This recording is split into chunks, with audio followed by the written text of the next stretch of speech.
Welcome to the Connie G Show, everybody. My name is Conrad, and how are you, buddy? Um, Today is the 14th of September, 2022, if you can believe it. So, it's still 100 degrees here in Oklahoma, and we don't seem to get any relief from that Mother Nature. Mother Nature's been breathing her hot, stinky hot dog breath all over Oklahoma all summer. And so, not just Oklahoma, I imagine there are many parts of this great country that have been feeling the wrath of the heat. So, if you're like me out there and you're wondering when it's going to end, and when's fall going to start, and when can we have those nice, just beautiful days? I'm not talking about the mornings. Yeah, mornings are nice here now. You can get out there, it's 60 degrees, 65 degrees, but you can't make it go from 65 degrees to 100 degrees in one day, buddy. That ain't going to work. Not for this podcaster. So, if you are listening to this, thank you. You found the Connie G Show, whether you found it on the Apple Podcast or Spotify, or maybe you found it on YouTube and you watch this show. Thank you. Or maybe you're a fan of Con Radio and you like all the stuff we do. Thank you for that. So, I'm back in the shed. It's just me today. I left Shannon alone. I spent the day with him yesterday. As you guys know, we're working on our real estate deal. I'm going to start calling it that. Trying to buy a restaurant. We talked about that on the OK Taco Show. But I put an offer in, and it got rejected.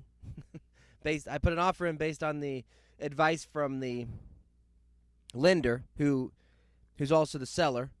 And yet, when I put the offer he told me to put in, they were like, no way.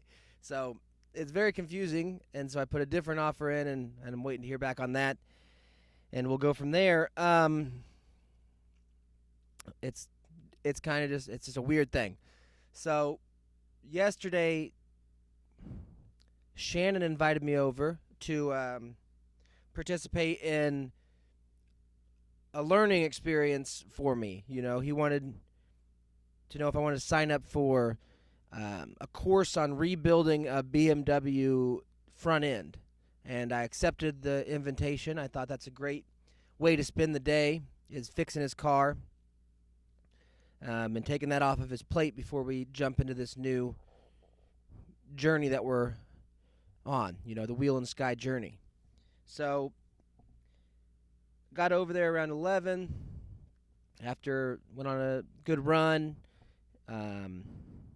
sent all the documentation that I was required to send to the lender, to the bank for the thing, and then got over to Shannon's house and, went over some numbers with them. That's something we do now. We just, get a piece of paper, go over some numbers. I don't know what they mean. And then we got to work. We had the car all jacked up and ripped the wheels off, and then just started ripping out control arms and sway bars and popping freaking tie rod ends and stuff. We're just taking stuff apart. And we had a bunch of parts to put back on, but we didn't even know if we could get these apart. And we had the little forks. I don't know if you ever have done a front end work, but they sell this gigantic two-pronged fork, basically, that you can put in those little ball joints and pop out. And they sell all kinds of stuff. They sell presses. They sell, I'm sure they have a pneumatic, and they probably have at this point some sort of ball joint loosener that's like a 12-volt battery or 18-volt battery. Like Milwaukee probably has one. But we went old school with it, and everything went smoothly, really. I mean, as smooth as it could go. We had it all pretty much torn apart except for one lower. The only one that was really that bad, the boot was just gone, and who knows how long it's been gone. And so that ball joint had seized up inside that control arm, and we frickin' pounded that fork into it, and we got the big sissy bar on it, and we're trying, and eventually we put enough WD-40 on it, WD-90 all over it. And Shannon lit it on fire, which was a whole ordeal. And eventually the heat mixed with the lubrication. That's all you ever need, guys, is heat and lubrication. That's all you need. If you get hot and lubricated, dude, you can do about anything. So we got it popped off, and once we did that, boom, slapped it all together. Tightened everything down according to BMW spec, which is just tight as hell. I don't know if that's true, but that's what we did. And we're good to go. And then I know he spent the day working on he had a valve cover leak, and so he was working on that. And I spent the day, most of the morning, trying to basically documenting or recategorizing expenses from the taco truck, and paying the tax, sales tax, all the stuff, paying quarterly taxes, and then trying to figure out what parts I got to buy for my zero turn, my X mark, because it's leaking oil, and I'm 99% sure it's the lower oil seal, but you know, it's just like anything else. Anytime you start diving into something that you have to remove the clutch and drive pulley, and it's not like it's a hard thing, but what you do is like, well, what needs to be replaced up there other than this then? Should I change my idlers for my drive system, because they have 3,000 hours on them and they're pretty worn, and should I change the belt clearly so I don't have to mess with that? And so it's just that kind of thing. It was a diagnosis day, and also birthday shopping for my son, and his birthday's coming up. He'll be 10, if you guys can believe that. If you've been listening to me for a long time, you'd understand that that's wild, but he'll be 10 years old in about 10 days, so maybe I'll have him out here for a show to talk about what he got, which is used, by the way, because, everything he gets is a hand-me-down, but he's a happy kid and he's good, so it should be good.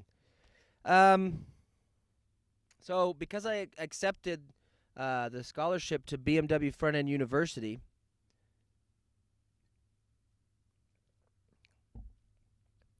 I was lucky enough to get a free lunch out of the deal. And so Shannon said, hey, man, we're going to go get the ball joint press at Harbor Freight, try to find one. We did find one. It didn't work because his strut on that BMW is in the way. It's just at a certain angle that this press, and even after modifying the press, we weren't able to use it. So it was a waste of money. But we also had to get a 21 millimeter wrench. We had a 7/8, which is close, but it was just too sloppy for one bolt. We were going to strip it out, so we went and got the right wrench. We had a socket, but we needed the wrench because it was in a precarious location on the car. And so we got the wrench and we got the press, and he's like, I'll take you to get a sandwich. And I was thinking, there's this really good seafood place in Shawnee. If you're ever in Shawnee, Oklahoma, one, bring holy water, and two, you might want to think about checking it out. It's called Long John Silver's, and it's pretty good. It's got hush puppies. They do like a basket deal where you can get a couple. You don't know if it's chicken or fish. That's the cool thing about Long John Silver's. They look the same. They taste the same. And you put a bunch of this oil or vinegar all over it, and it is good stuff. And I thought we were going to go there, but ultimately, which reminds me, I thought maybe there, Whataburger. There's a Whataburger in Shawnee, and it's not like it is in, there's a lot of people in Wichita or in Kansas City because of Patrick Mahomes. He brought Whataburger to Kansas, and people are freaking out. I'm never that blown away by it, which is kind of hurtful because it's hurtful to my family. My dad is a huge Whataburger fan. When he was in the military, the Air Force, and he got through basic and was on some sort of, I don't know what they do, training or learning, maybe he's in his tech school or something, to become a aircraft mechanic. He was stationed in Florida, and but we lived in Texas. And he told me that he would just, you know, he would get a Whataburger taquito every night before work, and he would have a Whataburger sandwich every day. And then my whole existence of growing up in Kansas was based on his love of Whataburger, you know. And what's so odd is it's only a couple hours away from where we lived, but he wouldn't like it every once in a while, like once a year or once every 2 years, he would call me from a Whataburger. Like he would have just left and randomly drove down by himself to a Whataburger to get one. And so that's how ingrained it is. But since moving down here, it's a decent burger, but it's not. I don't know what his infatuation with it is, but that's his thing, dude. It's his. I feel like sometimes he'll never be as proud of me as he is of anybody that's ever been affiliated with Whataburger. You know what I mean? Like, we could own this restaurant that we're trying to do, and we can, build it into something incredible, which is what we're trying to do. And it could happen. I really have a vision for it. But will it ever be he would be more impressed if I was a janitor at Whataburger. You know what I'm saying? Like, you work at Whataburger, son? Really? I'm going to come see you at work today. I'm going to drive down and see you. Get me a sandwich, And my manager could be like, a paraplegic that would slap you with a dead fish or something that rolls around in one of those motorized little wheelchairs that you blow in and to move. And that could be my manager. And he would be like, you should look up to that guy, son. That's what you should be, So he loves Whataburger, and to pay a little bit of homage to him, the day before when we were visiting with the banker, and right when we actually wrapped up the show, we were at Harbor Freight that day too, Monday, and we finished our free show of the OK Taco Show in the parking lot of Harbor Freight, which is real romantic. And then went and did our shopping, and Shannon was like, I'm hungry, and I had just got a text from my beautiful child bride saying, oh, dinner's about ready. And I was like, I better not eat, bud. My wife made dinner.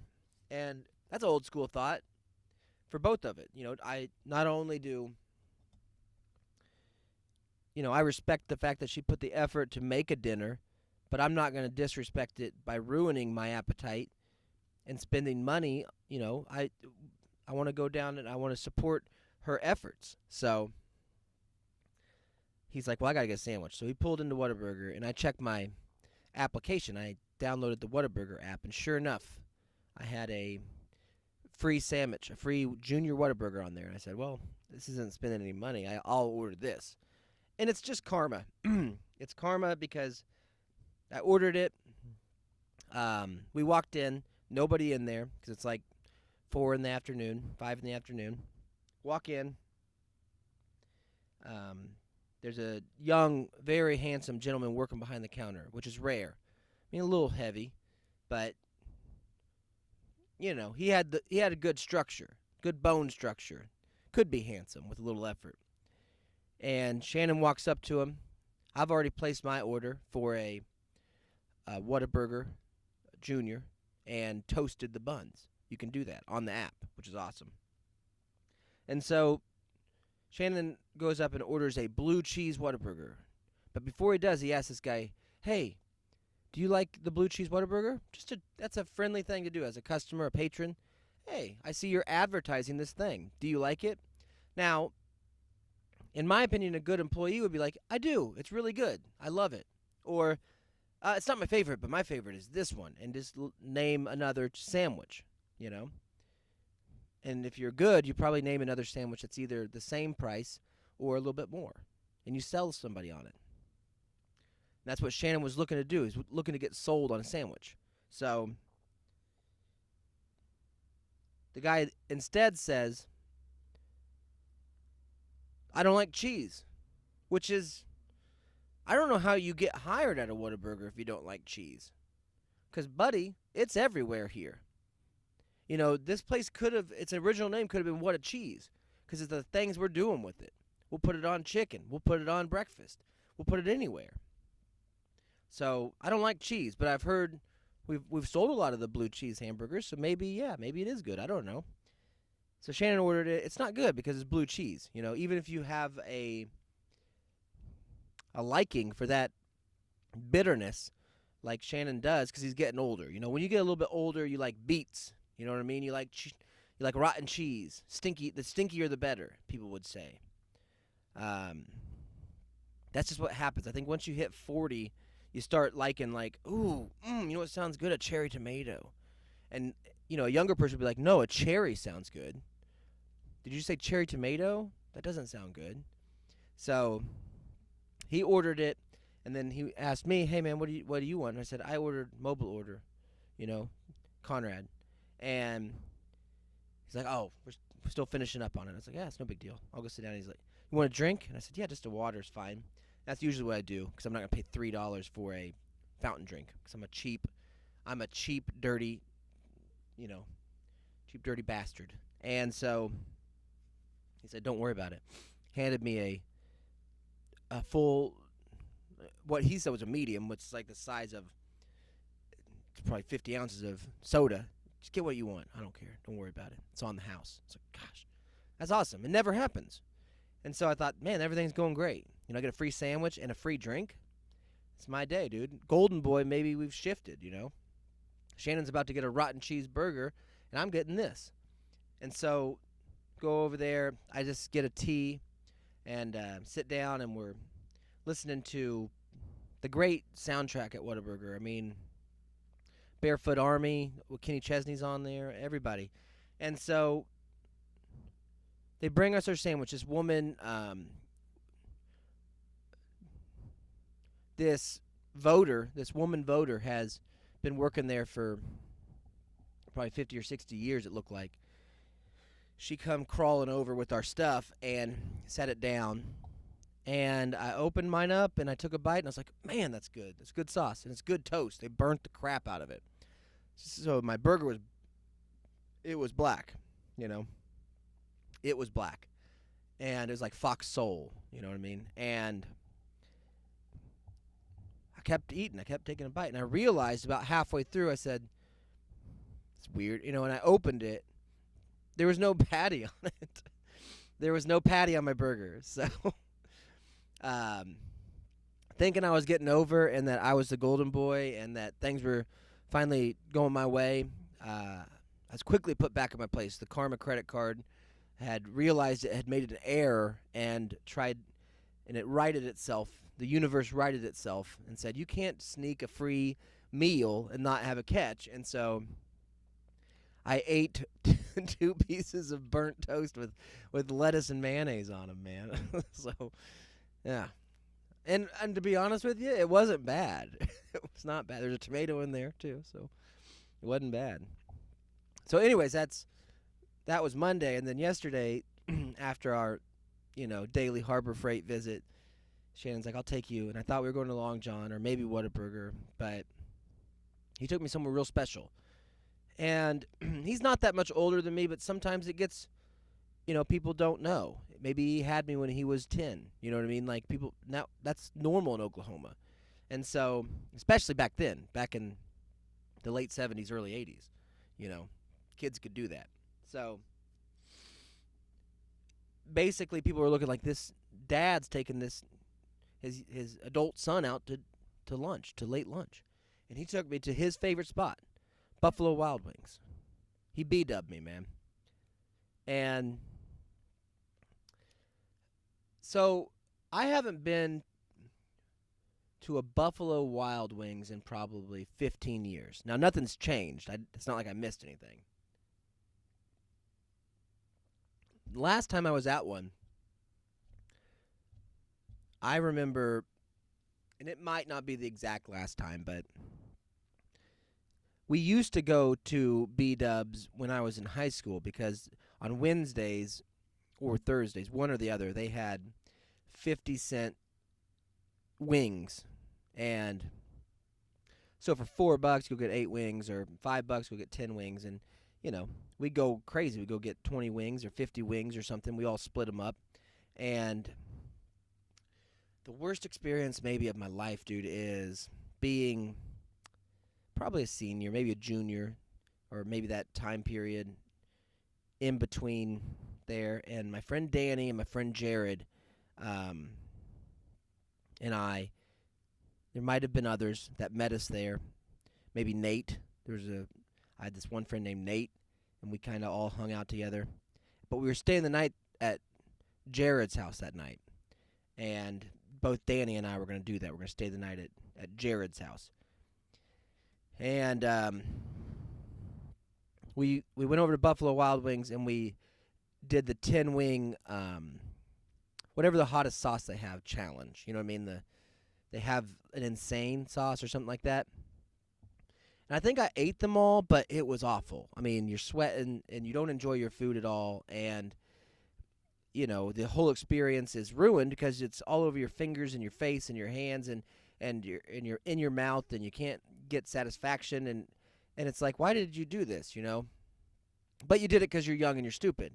And so we did that challenge. Jared and I did. I think Danny at that time. Danny was an older guy. Like, he was in our grade, but he was like 3 or 4 years older than us. He'd been held back a couple times, and he's a smart fella, but a lot of that comes with wisdom. That's age. He didn't seem especially smart, being that much older than us, but anyways, he had the wisdom to not ruin his meal by doing something so dumb just for ego or bragging rights or something like that.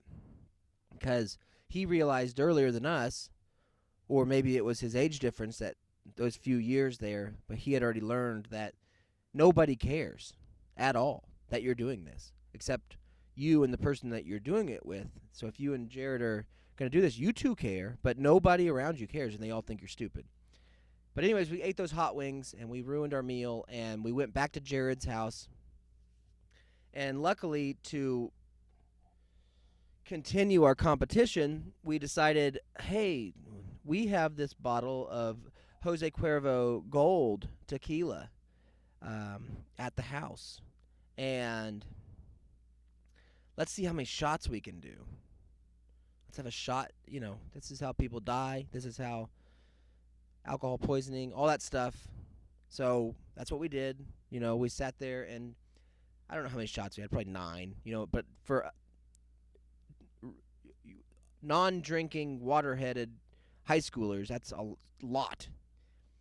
And so by the end of the night, there's nothing worse. And I have broken my back. I mean, that's not a figure of speech. I have had a broken back. I've had torn my ACL, my MCL. I've cut and put 40 stitches into my legs. I broke my arm. I broke my wrist. I broke my fingers. I broke my leg. I've had injuries before. Real injuries. Nothing hurts as much as doing 10 shots of Jose Cuervo Gold at 17 years old and throwing up the hottest hot chicken, having that stuff come back up. Because bile and throw up is nasty and hot anyways, and acidy. But if you combine that with the hottest hot sauce at this is pre-snowflake territory, dude. This was back when you could say a hot sauce is hot, and it was. And they didn't do it for fun. Like now you can just, now an infant can have Buffalo Wild Wings insane sauce. You could give it to a baby duck. A baby duck could eat it and love it, So I was just, Danny was, although he escaped the pain of the throw up, he did not escape the pain of drinking Jose Cuervo, which is an awful tequila, and it should be banned. And that's when there's a reason why Mexico is stuck in the freaking Middle Ages. It's because that's their export, dude. That and drug. But anyways, Danny was on the toilet, sitting on the toilet and holding the wastebasket. That move, and I'm throwing up in a bathtub, and it's disgusting. It was awful. And so I haven't been back, and I don't tell people that. I didn't tell Shane, like, hey, can't go here. I have bad memories. I was just like, okay, I'll go, because he was going to buy me lunch for helping him on the BMW. And so we go there. Nobody's there, Nobody ever is anymore at Buffalo Wild Wings. And we sit. They have that. The reason Shannon likes this is somehow in Shawnee, Oklahoma, they have a separate room. And I thought Shannon was saying you have to go smoke. You can actually smoke outside, which that's rare for there to be outdoor smoking where they're still serving food in any location. But the reason he likes this place is you can actually smoke inside the bar area. They figured out some sort of loophole in the law, or done the right things, or realized nobody's ever going to check here because it's a Buffalo Wild Wings. And so this is the place that Shannon usually watches the show Moneyball, which is a terrific movie. And I asked as we were walking in, hey, is Moneyball on any of the TVs in here? And the lady's like, no. What? So it wasn't. But thankfully it wasn't, because we sit down and we're on the heels of all the stuff that we're going through, of just trying to secure this really, in the grand scheme of things, this really small amount of money to start our new little life here, our new business. And so that's in our minds. It's top of mind. We just had a meeting with the banker. And so it's really fun to be sat amongst basically the idiocracy of restaurants. I mean, I don't know if you recall that movie that Mike Judge made, but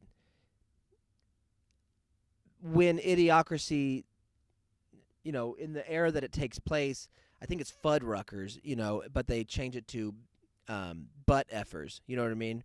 So, and then you just talk to a machine, and it's like, treats you like Buffalo Wild Wings is that. You sit down, there's 800 TVs surrounding you, and each one is playing a version of Millionaires or 100,000-aires, whatever these sports announcers get paid, are sitting there talking to you about the stories of the day about Dak Prescott and his finger. And so I'll look up Dak Prescott. It's like, what's his contract, and what has he earned so far throughout his career? It's like, oh, he's earned $165 million so far, and he's played 50-something games, and he's won this many. And so basically the Cowboys have paid $3 million per win or something. I go through all the math on it.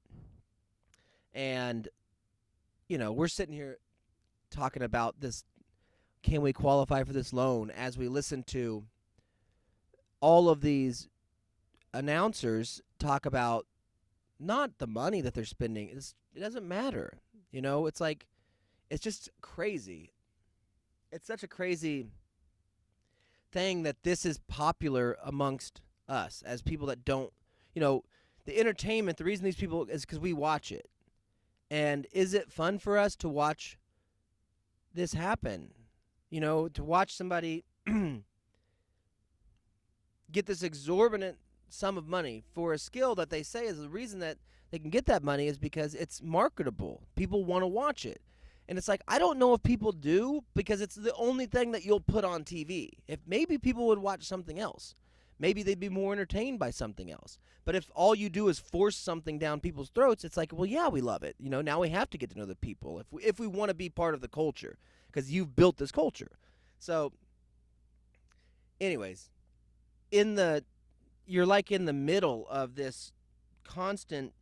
There's Stephen A. Smith, and there's Alex Feinbaum, and there's all these, beautiful, beautiful women that are holding pieces of paper to talk about Aaron Rodgers, and it just goes on. There's Jalen Rose and Jacoby, whoever that is, I don't know, but they're all over the damn walls, and they're just sitting there yelling at each other, and you are like, is this fun for people to sit here and be like, there's a good point. Hey, they're getting ready to talk about,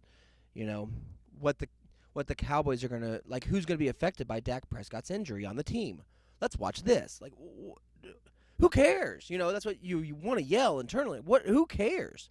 But and if there are people that care, why is it broadcast to everybody? Let them go seek that information out. I don't mind that exists, but for it to be the only thing that you're broadcasting over 15 different networks, really, does that mean people care, or are you just making us all care because we can't escape it?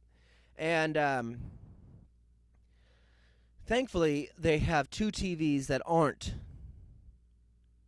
focused on that aren't focused on the NFL or the NBA or the major sports things. So on each of the far walls, so the wall that I'm looking at, there is basically a channel of failure, a channel of sports failure, meaning like the stuff you see when there's a skater that is doing a trick on the stairs and he racks himself on that handicap accessible bar, which I bet the ADA never factored that in as a consequence. I bet Harvey Milk never thought of that.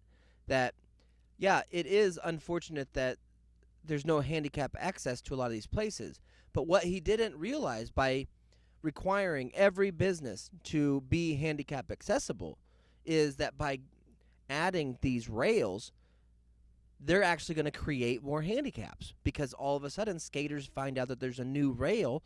They're going to go try to skate it. They're going to break their bodies, and then they'll be handicapped and need that rail, not for cool kick flips, but to actually get into the library that they were previously skating in front of. So I bet they never thought that there would be a consequence of, by adding handicap accessible points to a building, they might actually be creating more handicaps. But anyways, I was watching a TV that was just depicting all this stuff, and it's like, what the hell am I watching? I mean, I don't want to come eat chicken and watch people get racked. Like, is that where we're at? I mean, or okay, don't watch it then. Watch what the Cowboys are going to do about Dak Prescott. Like, no, put Moneyball on. So I turned. I said, I'm going to turn around. I'm not going to watch this anymore. I turned around, and on the other screen is the Drew Barrymore show. Drew Barrymore has a show now on daytime television. It's kind of like what, I guess, Ricky Lake, would. I don't know. Oprah. Instead of Oprah, there's Drew Barrymore. And so I turn around, and Drew Barrymore is with a guest. I'm sure it's some actress, some celebrity. And they're cooking, bud, because there is nothing that people like watching more than people cook. That's what people love. And so if you're going to tune in to watch Drew, you're going to watch Drew do her cooking segment. That's what happens on Tuesdays or Mondays, She's going to do her cooking segment. And she brought out, she was cooking some breakfast tacos, baby. This is how she likes to make them at home, she said. That's how I like to make them. I like to put eggs in there and bacon. And there's people that are in the audience like, oh, my God, I never thought of that. Really? You just scramble eggs. And how does that go again? Like, do you shake the egg before you put it in the pan? How do you scramble it, Drew? Show us. Drew shows you. Here's how I scramble them. Boom. Scrambled. Okay. I got it. Put them in the tortilla. I'll put cheese on mine because I'm not lactose intolerant. But if you are, don't do it. Cheese is a lactose. Thank you, Drew. Thank you. Can't wait to go home and try this recipe with my family. God. And Drew's dressed in a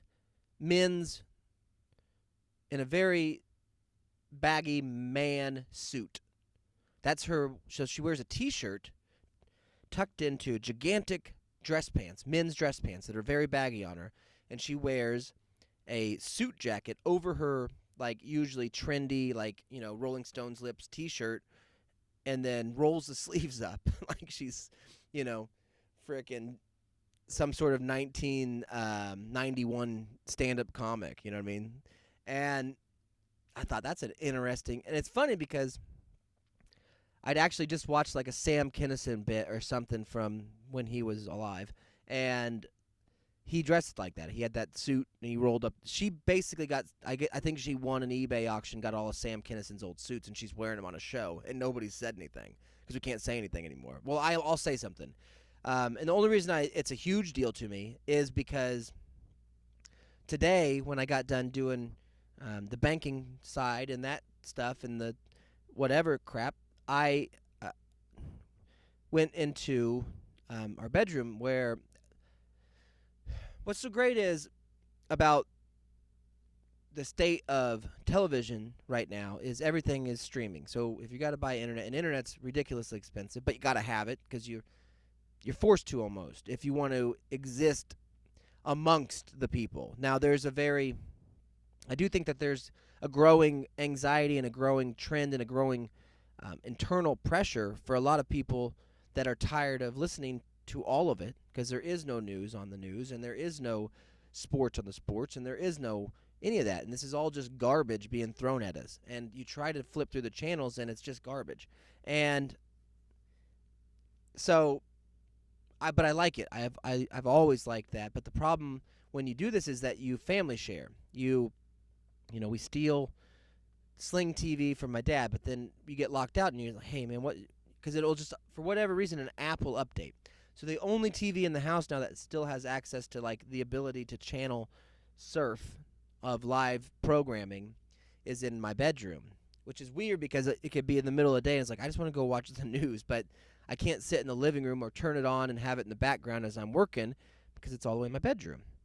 So it's like, I'm going to go lay down and watch the news. I'm going to go see what's going on. And the news is very much Queen heavy right now, which is understandable.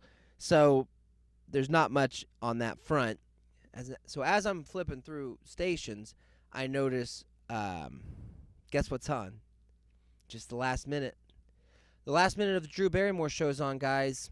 So I click it on, and she's standing amongst the audience.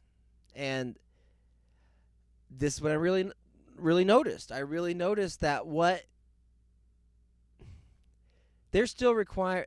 The audience, every one of the audience had the exact same mask on. So they still had to wear masks. They're all the yellow ones because nobody, when they showed up to the taping, thought like, well, guys, it's the end of 2022, and the CDC has said that you don't have to wear a mask anymore, so clearly we're not going to be required. But, it must be shot in California because, put your mask on. Here, take this yellow one.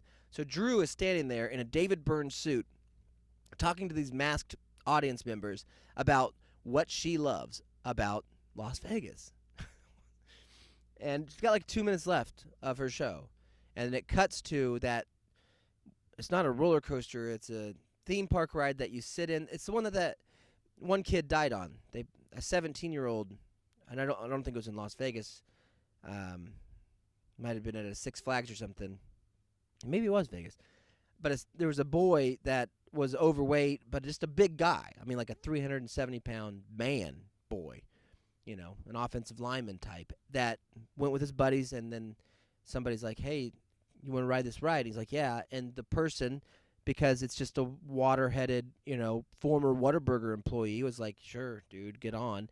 And there's a weight restriction, and it means something because this thing shoots you off at 3,000 miles an hour, makes your butthole shoot through the top of your head, and then drops you back down like a detonator. I think that's called the detonator. It's like you sit around this silo of fear, and then the clock ticks, and it just fires you up in the air at 1,000,000 miles an hour. And then it stops instantly. And that guy weighed so much that when it got to where it stopped instantly, he just slid right out of that sumbitch. So that's freaking sad, and that's why I hate amusement parks, because it's not that I don't trust the engineers, and the odds are, dude, if you follow the specs, if you are this high, if you're this tall, you're going to be fine. But if you're heavy and there's a restriction and the 14-year-old that's running the machine doesn't know how to be like, and can't ask. It used to be in the 70s you could ask anybody how much they weigh. You look at people, hey, woman, how much do you weigh? And they wouldn't get offended. They'd be like, I weigh this. And good, you can write it. you're asking for safety, but now you can't ask because somebody would sue, And so they didn't ask, and that kid got on it and died, but, they cleaned up the blood the best they could, and now Drew Barrymore has taken her crew over. She's like, anytime I'm in Las Vegas, the first thing I do when I get to Vegas is I ride this ride. It's like, that's the first thing you do. That's a ridiculous statement, Drew, and you don't, but great segue. And so it shows them, and when she's telling us this, she's wearing the David Byrne suit. She's wearing the gigantic suit. She's in the audience wearing the big suit. And when it cuts to her getting on that ride, she's in the big suit. And I guess that's just her suit now. That's just what she's doing. And I don't know if she's doing it waiting for somebody to ask, but nobody can anymore. We all think it. We're like, what the hell are you wearing? And I get it. You want to be modest, or you don't have to. I almost appreciate it. Like, you don't have to. She's, still Drew Barrymore. She's got a killer body, even as an older lady. I mean, I think she's probably 30, maybe 50. I don't know. She looks great. I mean, in comparison to the other talk show host that comes on after, Kelly Clarkson, Drew Barrymore looks great. Kelly Clarkson needs a David Byrne suit. But Drew Barrymore, nobody's saying anything, and so I guess she's just going to continue doing this. So, anyways, hats off to her. I'm glad I watched it. I'm glad I seen it at Buffalo Wild Wings, too. And then I was also glad that when I turned from it, and started talking about, like, isn't that great that she's teaching people how to make breakfast? That's pretty cool. And Shannon and I talked about that for quite a while. Above his shoulder on that TV that was showing the basically sports fails, there was also a commercial for Red Bull, and it's just a guy doing parkour. And, like, if you can sit down and eat yourself a chicken sandwich and some fries, which is what I had, and to be honest with you, I will say this, it was very good. I've never had Nashville hot chicken, and now this wasn't, there's many different variations of that. And the one that I picture in my head is the one where the chicken breast that's on your sandwich is like just basically cayenne red, you know what I mean? And it's all kind of baked into the chicken or fried into the chicken. This one, they just have a Nashville-style hot sauce that they drizzled all over this sandwich, and it was good, though. It was a damn good sauce. It was good. So I enjoyed that sandwich, and I enjoyed watching parkour. Because when you're eating chicken, dude, you got to see somebody jumping off bridges and jumping into trolley cars and jumping into sand pits and hanging onto excavators. I mean, are you wanting to relax? Because welcome to Buffalo Wild Wings. Have a cigarette and watch a guy rack himself. And listen to, why TJ Watt won't have to miss 6 weeks because of a pectoral tear in week 1. All right, this is great. And it was. And so and Shannon paid for it for helping him out on his car. And then we got back to Random Dude Ranch, finished it up. The tools didn't work that we bought, but we got it going, and we got it figured out. We got it put back together, and I got home, and, my kids were still up, and I got to read to my daughter, and so it was a good day. And I don't know. I mean, if you want to spend a day watching Drew Barrymore make breakfast tacos and watching people, navigate a alley in some sort of urban city, you want to do that in Buffalo Wild Wings. And that's what we did. And I got to thank Shannon for that. So thank you, buddy. But it brings me to, I didn't get to anything on the list. I did. I had Buffalo Wild Wings, but I had a lot of other stuff on here. And that's usually what happens when I sit down and I haven't really spoken to anybody all day. So, sorry. But if you want to get yourself, I know that I think there's probably free trials of this, because I don't know if it exists anywhere else. But please get a free trial of YouTube TV, okay? And I don't know what pack. I think if it's a base package that you can sign up for. You probably don't even know. You might have to sign up for the sports. But first get the free and see if this is included. There's a channel on there called Billiard TV. And it's exactly what I'm talking about. It's pool. It's billiards. And even before last night, it's there. I mean, like, there's also an algorithm within this app where you have 80 or 100 channels to choose from of live programming. But your homepage gives you about 10 options of what they think that you're going to like based on your viewing history. And so, the CNNs and the MSNBCs and the Fox Newses and all the ones that I try to cycle through to get a clear idea of how idiotic our country is becoming, those are there. But then also there's Billiard TV. It's right there. And when it's there, something about watching people play pool is oddly satisfying, especially when they're doing it at such an incredible level. Because if you've ever played pool, you know how difficult it can be, but how simple it should be. And when I was probably in my mid-20s and we had a shop, and it was long before divorces and broken homes, and that really wrecked that really wrecked a lot of this. But my dad and his partner had built a shop that was awesome, and it was air conditioned, and it was to work on everything. And we had a really nice work area, two bay area to work on the lawnmowers and all the stuff we needed to work on, and be out of the weather. And it was a hangout though for us during snow removal and all that stuff. It was perfect. It was the perfect location. It was a perfect thing. That was his vision. That was my dad and his partners, and they nailed it. It was great. But in there, we had a pinball machine and we had a snooker table. And a snooker is just a version of billiards where it's been so long since I played. It's a bigger table. It's longer. It's like a foot longer, probably wider also. The pockets are smaller, and the balls are smaller. The cue ball, I think, is the same size, but the balls that are in the field are smaller. And you have all red balls, I think, but or maybe I think it's all red. I forget how it works. Anyways, there's ways that you would snooker people by your shot would prevent them from making their shot. And I don't even remember how you played it, to be quite honest with you.